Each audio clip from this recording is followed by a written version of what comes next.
Bismillahirrahmanirrahim. Alhamdulillahi rabbil alamin wa bihi nasta'inu ala umuri dunya waddin. Wassalatu wassalamu ala asyrafil anbiya'i wa akramil mursalin sayyidina wa habibina wa syafi'ina wa qurrati a'yunina Muhammadin sallallahu alaihi wasallam wa ala alihi wa ashabihi ajma'in.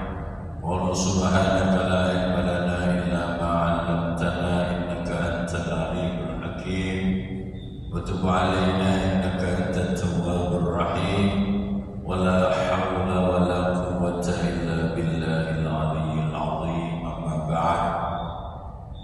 Para bapak, para ibu, para jamaah salat maghrib Masjid Nurul Islam yang dirahmati oleh Allah Subhanahu wa taala, alhamdulillah kita bersyukur kepada Allah Subhanahu wa taala malam hari ini kita masih dianugerahi serangkaian nikmat yang luar biasa. Allah tetapkan iman Islam di hati kita. Allah pun berkenan menambahkan nikmat kesehatan buat kita. Bahkan pertolongannya senantiasa dihadirkan untuk kita semua, sehingga pada malam hari ini kita masih tetap bisa istiqomah jalankan serangkaian amal ibadah, jalankan salat maghrib dengan berjamaah, kita lanjutkan dengan taklim. Mudah-mudahan semua amal ibadah kita senantiasa menghadirkan ridhonya Allah Subhanahu wa taala di kehidupan kita di dunia sampai di akhirat sana. Amin ya rabbal alamin. Salawat wassalam tidak lupa kita haturkan kehadiran junjungan agung beliau Rasulullah Muhammad sallallahu alaihi wasallam biqauli Allahumma shalli ala sayyidina Muhammad wa ala alihi wa ashabihi ajma'in. Para bapak, ibu, jamaah yang dirahmati oleh Allah Subhanahu wa taala, kita akan lanjutkan kajian kita pada beberapa waktu yang lalu terkait dengan hal-hal penting untuk senantiasa kita perhatikan, kita cermati, seperti apa yang disampaikan oleh Rasulullah sallallahu alaihi wasallam. Beliau Rasulullah sallallahu alaihi wasallam ketika menjelaskan tentang perkara-perkara yang penting yang kemarin pada pertemuan lalu sudah saya baca hadisnya lengkap, ya. Diceritakan oleh sahabat Abu Hurairah radhiyallahu anhu bahwa beliau Rasulullah sallallahu alaihi wasallam menyatakan salasun munjiyatun wa salasun muhlikatun wa salasun darajatun wa salasun kafaratun. Poin pertama sudah saya sampaikan, poin kedua juga sudah saya ceritakan. Poin pertama tentang perkara-perkara yang menyelamatkan kita semua. Poin kedua, perkara-perkara yang menyebabkan kita celaka. Sekarang kita akan masuk pada poin yang ketiga, di mana beliau katakan juga salasun darajat. Ada tiga perkara yang bisa mengangkat derajat kita. Ketika bicara tentang derajat di sini, tentu adalah derajat di sisi Allah Subhanahu wa taala. Boten bakasan derajat dunya, nggih. Boten bakasan derajat dunya. Derajat wonten ngersane Gusti Allah. Tiga perkara yang bisa mengangkat derajat kita itu beliau Rasulullah sallallahu alaihi wasallam katakan wa amad darajat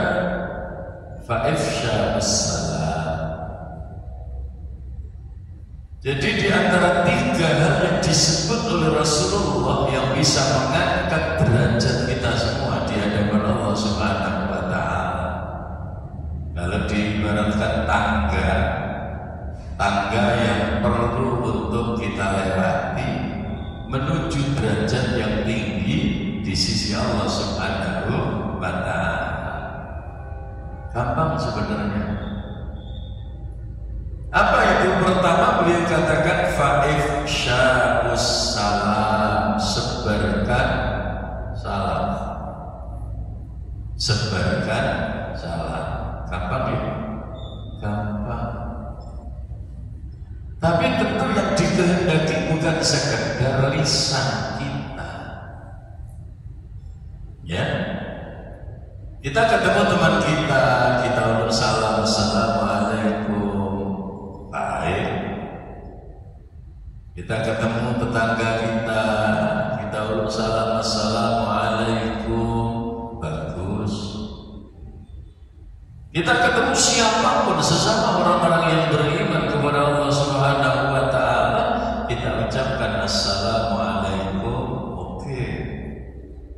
Tapi tentu konsep salam yang dimaksud oleh Rasulullah bukan sekedar untaian kata, ya? Bukan sekedar untaian kalimat. Maka pada tataran implementasi, ifsya'us salam, sebarkan salam, itu maknanya bahwa dimanapun kita berada, kita harus mampu menciptakan kedamaian di tengah-tengah kehidupan bersama. Jangan pernah jadi provokator. Jangan pernah jadi provokator. Senengane obong suket lebih bahaya kok. Ya, obong suket mau bahaya, pemenang musim panas kayak ini. Ya. Apalagi kemudian membakar hati sesama manusia, sehingga orang yang biasanya nyantai-nyantai aja akhirnya itu tersulut karena ucapan-ucapan kita. Akhirnya terjadilah apa? Terjadilah perseteruan antara satu dengan yang lain, antara kelompok satu dengan kelompok yang lain, antara golongan satu dengan golongan lain. Dalam konsep Islam yang begini ini sama sekali tidak pernah dibenarkan oleh Allah Subhanahu wa Ta'ala dan juga Rasulullah Sallallahu Alaihi Wasallam. Sehingga pada pengajian yang lalu sempat saya sentil di situasi yang terjadi sekarang, kondisi yang semakin hari semakin panas karena semakin dekat dengan pemilihan presiden, pemilihan legislatif, pemilihan kepala daerah atau apapun namanya, pemilihan itu hati-hati, ya, hati-hati, jangan ikut-ikutan untuk mudah berkomentar, jangan mudah ikut-ikutan menyimpulkan sesuatu yang kita tidak pernah tahu yang sesungguhnya. Mungsak kadar kira-kira gara-gara krungu kabar saka televisi wis dibahas rame, padahal itu sejatinya omong. Ya, kan tidak tahu. Sekilas ini bermasalah. Karena apa? Karena kita membuang-buang waktu kita untuk hal-hal yang tidak ada manfaat.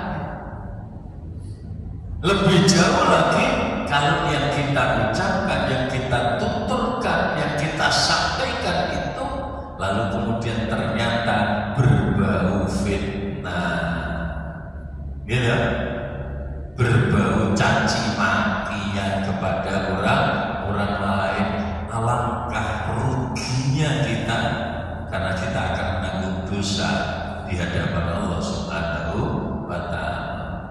Apapun alasannya menyakiti hati sesama orang yang beriman, itu tetap dipersalahkan oleh Allah Subhanahu wa Ta'ala. Bahasa Al-Quran, walladzina yu'zunal mu'minina wal mu'minat bighairi maktasabu faqad ihtamalu buhtanan wa isman mubina. Jelas ya? Dan orang-orang yang menyakiti sesama orang yang beriman, baik laki-laki maupun perempuan, bighairi maktasabu, dengan sesuatu yang tidak mereka lakukan. Artinya apa? Kita yang cara Jawa ngarani, gitu, ngarang. Padahal kita tidak pernah tahu aslinya yang kita sampaikan itu lalu menjadi fitnah. Padahal mereka tidak melakukan, misalkan seperti itu. Orang-orang yang seperti itu kata Allah, faqad ihtamalu buhtanan wa isman mubina. Mereka akan menanggung beban dosa yang nyata di hadapan Allah Subhanahu wa Ta'ala. Saya seringkali mengingatkan hati-hati, ya, hati-hati. Jenengan pas ning warung kopi, pengen ngopi, ngopi wae. Ning boten usah sampai menyanyi. Ya, menyanyi ya. Oke. Boten usah sampai menyanyi, cerita ngalor ngidul gak karuan. Jangan. Gimana? Ya, gimana? Salah satu indikator mukmin yang sejati, yang kemudian oleh Allah Subhanahu wa Ta'ala dijamin akan mendapatkan keberuntungan, itu disebut oleh Al-Quran, walladzina hum 'anil laghwi mu'ridun. Ya, orang-orang yang mau berpaling dari hal-hal yang tidak ada gunanya. Makanya orang mukmin yang cerdas itu jangan lapo-lapo, gak geruduk, gak gerusa-gerusu, dipikir sing jeru, kira-kira lamun ngono iku tak lakoni manfaat nopo madharat. Lah dihitung tenanan, gak gelem muni, gak gelem nglakoni, diperhitungkan dengan cermat, kira-kira ini efeknya positif atau negatif. Kalau efeknya negatif, baik untuk diri kita sendiri atau untuk orang lain, baik, gak usah dilakoni. Kecuali kalau setelah dipertimbangkan, oh ini positif, ini manfaat untuk diri kita, manfaat untuk orang lain, tidak sampai menyakiti orang lain. Monggo jempol, gitu, jempol. Langkah-langkah yang harus direnungkan terlebih dahulu ini adalah bagian dari pelajaran yang disampaikan oleh Rasulullah Sallallahu Alaihi Wasallam. Sehingga konsep ifsya'us salam itu bukan sekedar mulut salam, tapi bagaimana keberadaan kita ini dimanapun kita benar-benar bisa menciptakan kedamaian di tengah-tengah lingkungan yang ada. Jadi bahasa rondo usul gak seneng gawe rusuh. Ya, gak seneng gawe rusuh. Tenang, ciptakan ketenangan, ciptakan kedamaian, ciptakan kerukunan. Maka orang-orang yang mampu melakukan hal-hal yang semacam itu, ini nanti akan derajatnya diangkat oleh Allah Subhanahu wa Ta'ala. Diangkat derajatnya oleh Allah. Kapan? Wallahu urusannya Allah. Coba terus muni, diangkat apa? Aku kan biar yang ini baik. Ya pancet baik. Karena orientasi kita hanya orientasi duniawi, gitu. Ukuran kita itu seringkali hanya dengan menggunakan ukuran dunia. Ya rugi besar lah.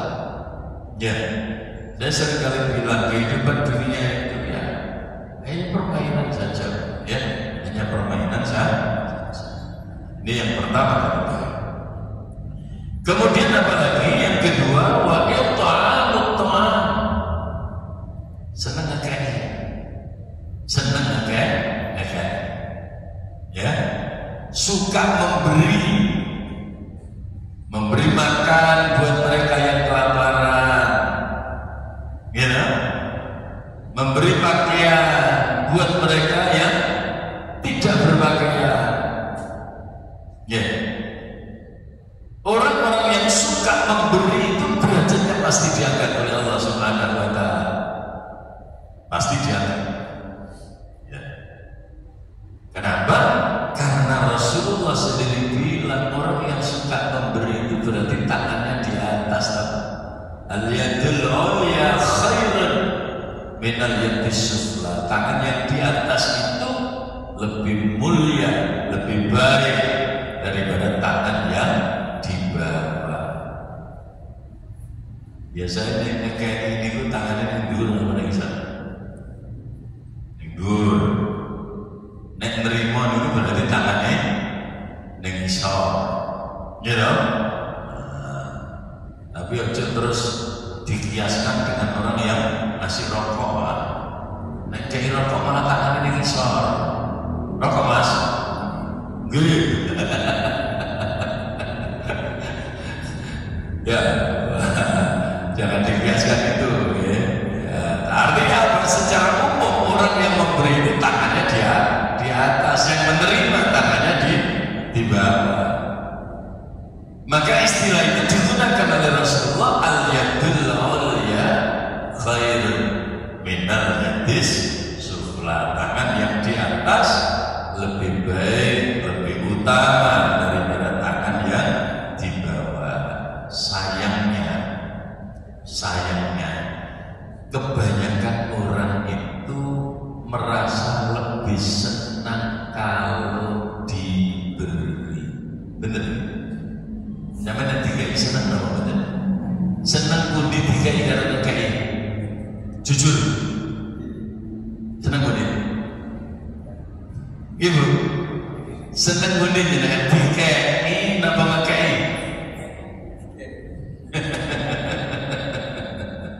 Ya, gimana? Senang dikai atau senang dikai? Secara umum itu menungso itu luwih seneng di kei. Nek ngekei ku abot ngono ya. Padahal di itu bagaimanapun juga objek itu mesti ngisor, orangnya objek yang dhuwur.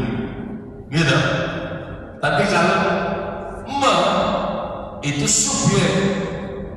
subjek itu bagaimanapun juga lebih tinggi makomnya daripada objek. Ya, maka kita yang suka memberi, kita yang suka memberi, maka makom kita lebih tinggi daripada yang diberi. Tapi ini tuh zaman jane ini ku akeh sing luwih seneng dia timbangane nggih.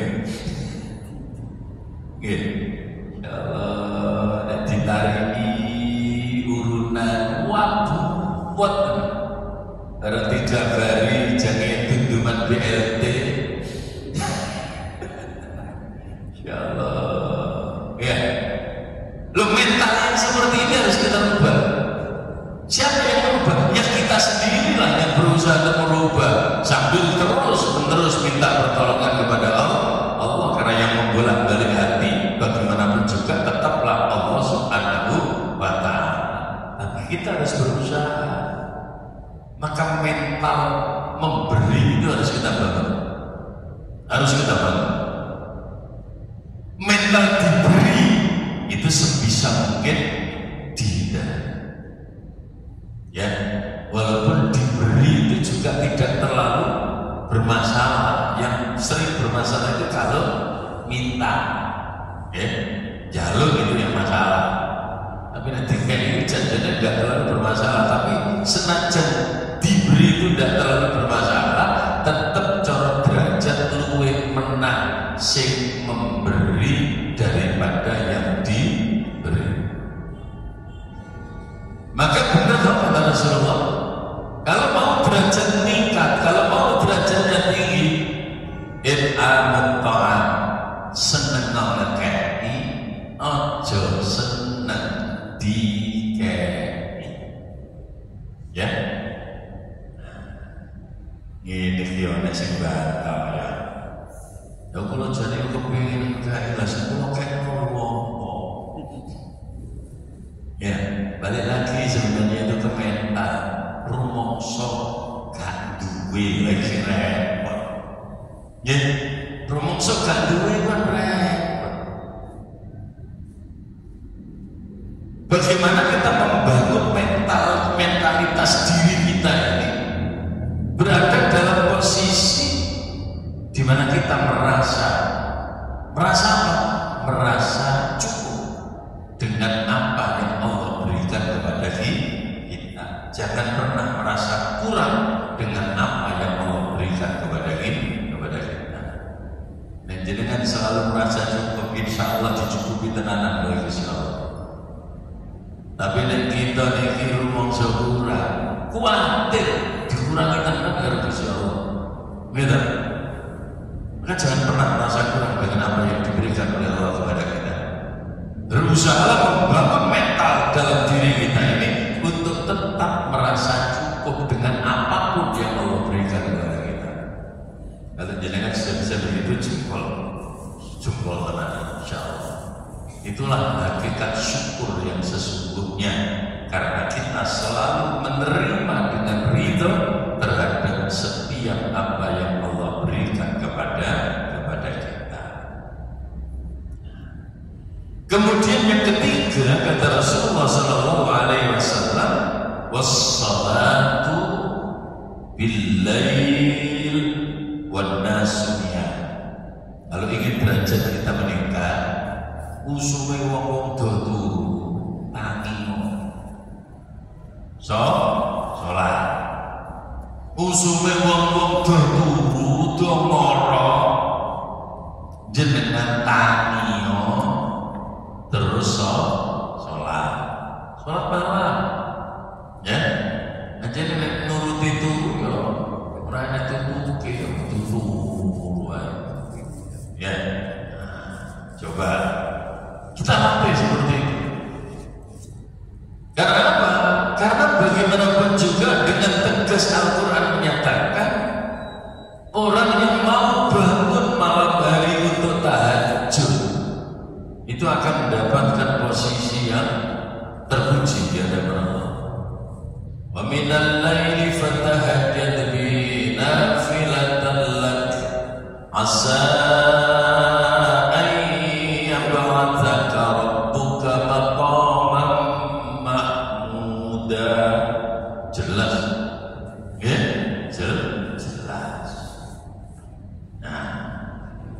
soal kemudian kita bangun malam untuk sholat berapa rakaat monggolah semampunya, tidak usah dipaksakan teman-teman ya. Tapi setidaknya ada semangat, ada hasrat bahwa kita ingin mengisi sebagian malam kita untuk mendekatkan diri kita kepada Allah Subhanahu wa Ta'ala. Ada semangat, ada hasrat. Ya, soal berapa rakaat itu kok yang penting semangat di sini. Semangat bangun, harus diparingi karo Gusti Allah iso tangi wis nang langsung, nggih. Ora usah kate engko. Nek engko niku malah gak kelakon apa kedisian bongko. Engko kedisian bongko malah gak kelakon. Begitu melilir delok jam loro nang tangi wae. Nggih. tangi wae nang jedhe. Mana baru jedhe? Nah. Ngono. Yo rasa diomongno wis otomatis. Insyaallah. Ya. Kemudian kita ambil air wudu, gelar sajadah, sholat, ya, sholat, insyaallah 2 rakaat. Target awal 2 rakaat.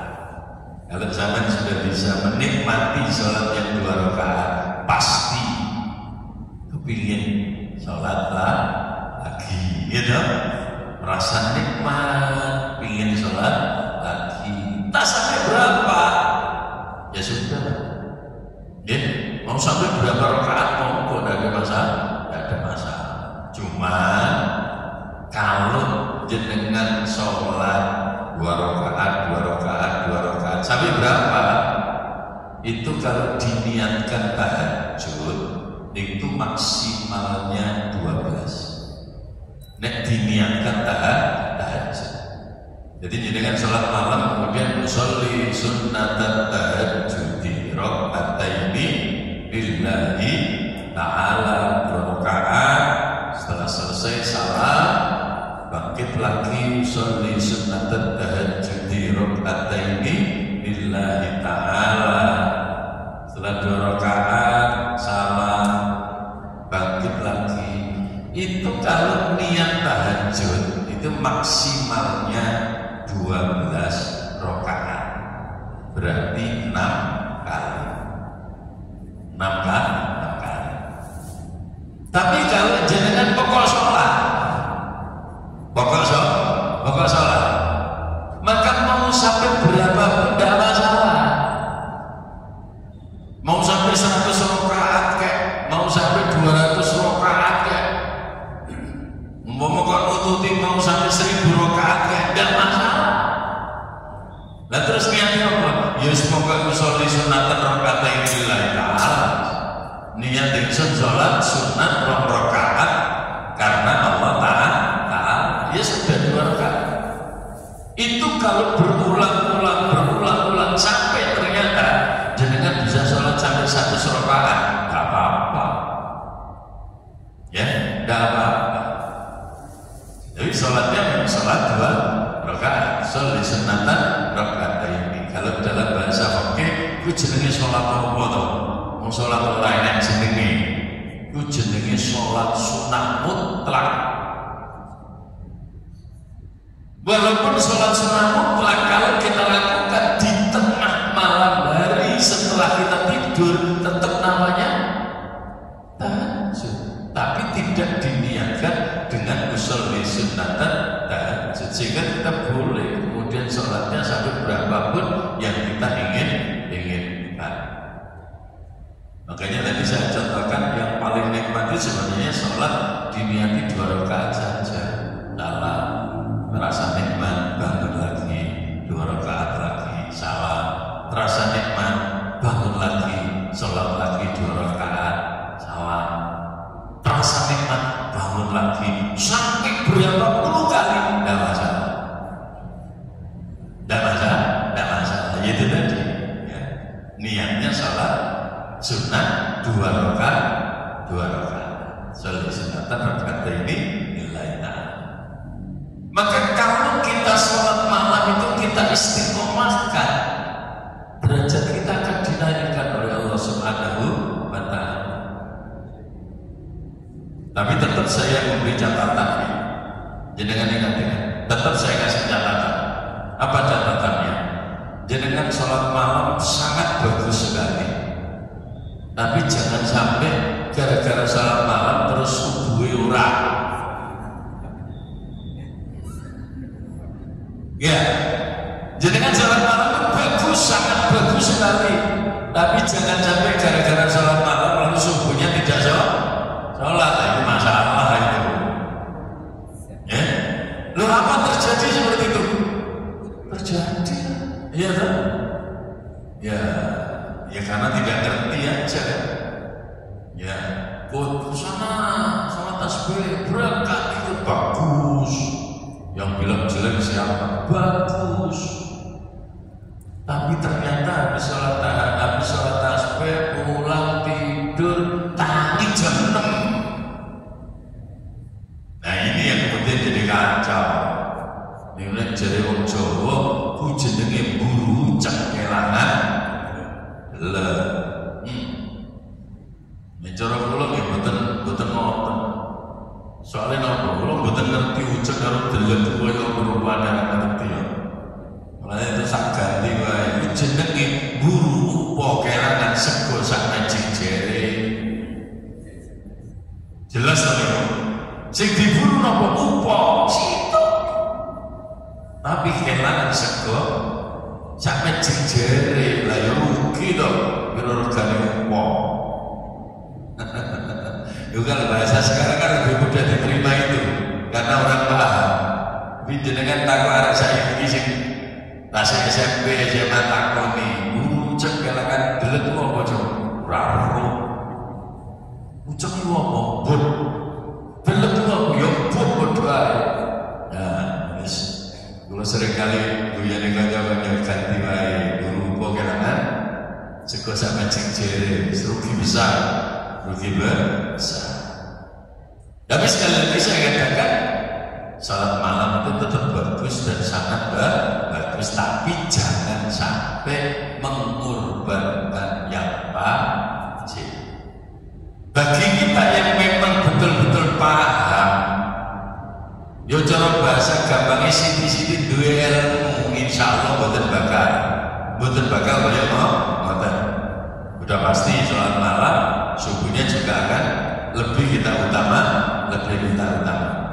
Tapi buat orang-orang yang tidak mengerti bisa terjadi kan? Bisa terjadi. Nah ini 3 hal yang disebut oleh Rasulullah SAW sebagai perkara yang bisa meningkatkan derajat kita di sisi Allah Subhanahu wa Ta'ala.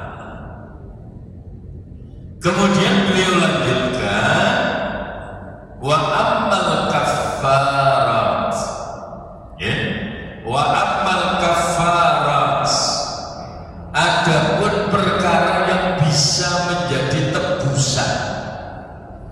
Tebusan ini apa? Tebusan gade, betul ya? Tebusan apa? Tebusan itu dosa sing kliwat wis kadung kelakon. Ya selain kita beristighfar, ada pesan Rasul kalau ingin dosa-dosa kita diampuni oleh Allah, nebusnya pakai apa? Dosa-dosa yang sudah terlanjur kita lakukan, kita usahakan untuk kita tebus supaya mendapatkan ampunan dari Allah Subhanahu wa Ta'ala. Maka beliau katakan wa amal kafarat, adapun perkara yang bisa yang menjadi tebusan atas dosa-dosa yang kita lakukan, apa kata beliau? Pertama, fa isbahul wudu fis sabaron. Napa nih? Menyempurnakan wudu di saat cuacanya sangat dingin. Ya.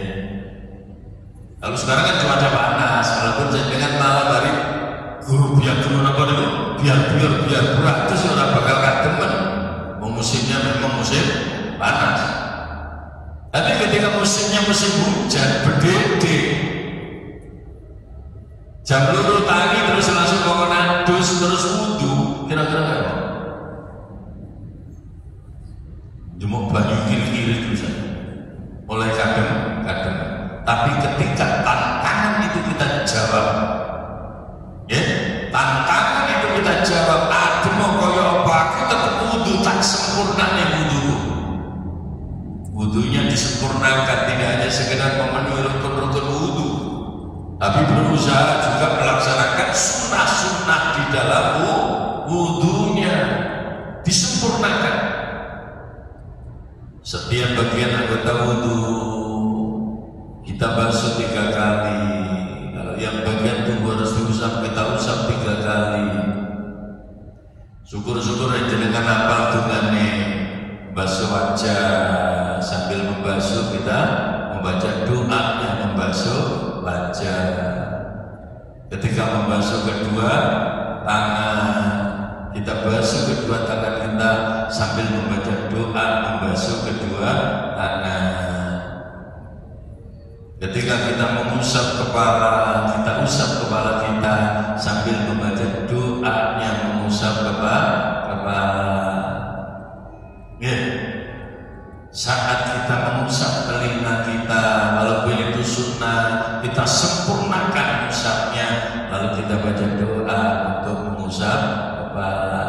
Saat kita membasuh kaki kita, kita basuh kaki kita sebaik mungkin sambil membaca doa yang membasuh kaki, jempol. Jadi kan yang mutu hati itu menurut saya. Saya tanya, aku jujur tenan-tenan. Iya, jadi kan yang mutu hati kono. Nah, nanti, nama itu enggak. Nama itu tak mungkin. Ya Allah, ya wis batal lumayan dibanding 13. Tapi coba. Mboten hafal Pak. Ya kan siji ngapalno aja diapalno kabeh. Ngapalno kabeh bareng malah mendah. Gal siji. Lamun donga dawa ra patek iso ya donga sing gedhe. Pokoke nek dongane. Lamun kok gak iso donga cara Arab jenengan pelajari intine niku njaluk apa namung pangeran ngrentek ning ati. Donga ning jerone hati. Boleh saja. Boleh saja. Kenapa? Karena setiap gerak hati kita diketahui oleh Allah Subhanahu wa taala. Al-Qur'an jelas. Wallahu alimun bidzatis sudur. Keadaan hati kita semuanya diketahui oleh Allah Subhanahu wa taala. Jangan pernah ragu bahwa Allah itu Maha mengetahui segalanya. Ya, gerak-gerik hati kita, kerenteknya hatinya awake dhewe mesti diweruhi kali Gusti Allah. Makanya kemudian tuntunan dari Rasulullah ngrentekno ati niku usaha ngrentek sing apik. Duweni niat ning jero ati, duweni azam ning jero ati, azam sing apik, ngrentek sing apik, aja pisan-pisan duwe ngrentek sing elek. Ya. Jadi kita berusaha setiap kali wudu kita sempurnakan, bahkan ketika dalam cuaca yang berdinding, yang sangat dingin, tapi kita masih mampu menyempurnakan wudu kita, maka itu akan menjadi tebusan dari dosa-dosa masa lalu kita. Allahumma amin. Yuk dilatih. Kemudian apa lagi? Yang kedua menjadi tebusan atas dosa-dosa masa lalu kita, wa naqlul aqdam ilal jamaat, melangkahkan kaki kita menuju jamaah.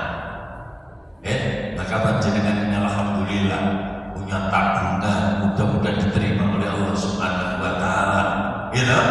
Kenapa? Karena setiap waktu berangkat dari rumah menuju masjid, niat untuk menjalankan sholat dengan berjamaah. Insya Allah setiap langkah kita itu akan menjadi kafarat, akan menjadi tebusan. Ya.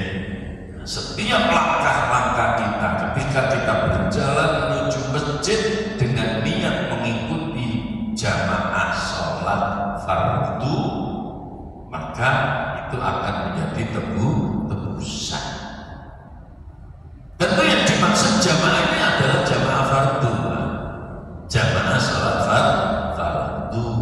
Syukur-syukur kalau jamaah sholat subuh, luar biasa. Ya, jangan berangkat dari rumah untuk ke masjid demi mengikuti sholat subuh dengan berjamaah. itu nilainya sama dengan semalam suntuk kita menjalankan sholat. Kalau nenek subuh usaha maupun sampai sholat yang usahakan subuh. Saya tidak pernah subuh di sini. Nek subuh sepiro ini? Nen? Saksof full? Nen? Saksof ini full nama gurine imam Pak? Nen? Sepakat. Alhamdulillah. Setiap tapi yang penting jaringan istiqomah. Jaringan istiqomah. Kalau kita menyempatkan dan terus mengusahakan sholat jamaah isya di masjid,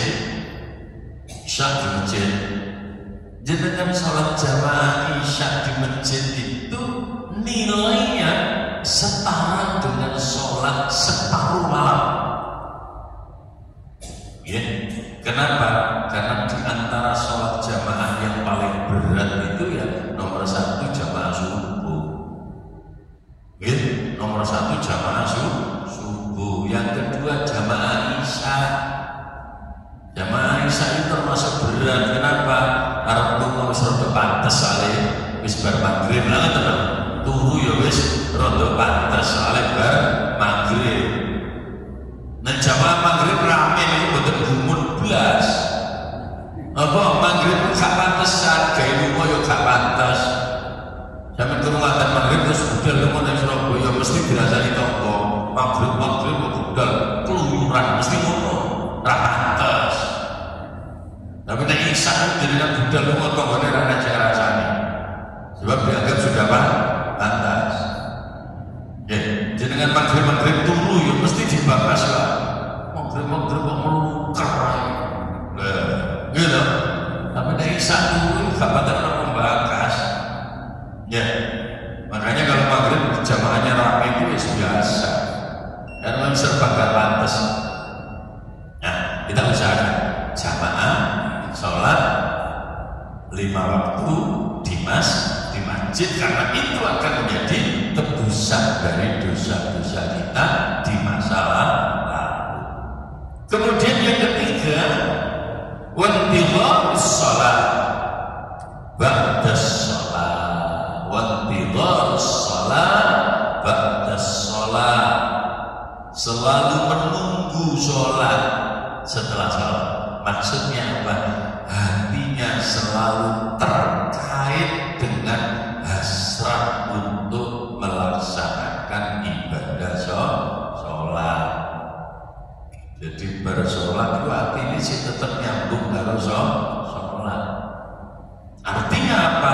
Ketika orang terus mengkondisikan hatinya untuk menunggu sholat setelah dia menjalankan sholat sebelumnya, itu berarti hatinya selalu terpaut dengan Allah Subhanahu wa Ta'ala. Soalnya ini terus harus sholat. Ya, mudah-mudahan kita semuanya dimudahkan oleh Allah Subhanahu wa Ta'ala. Derajatnya dinaikkan oleh Allah, dosa-dosanya kemudian ditebus dan akhirnya diampuni oleh Allah Subhanahu wa Ta'ala. Amin ya rabbal alamin. Ini yang bisa saya sampaikan di kesempatan malam hari ini, mudah-mudahan bermanfaat. Atanallahu wa iyyakum ajma'in. Al-Fatihah.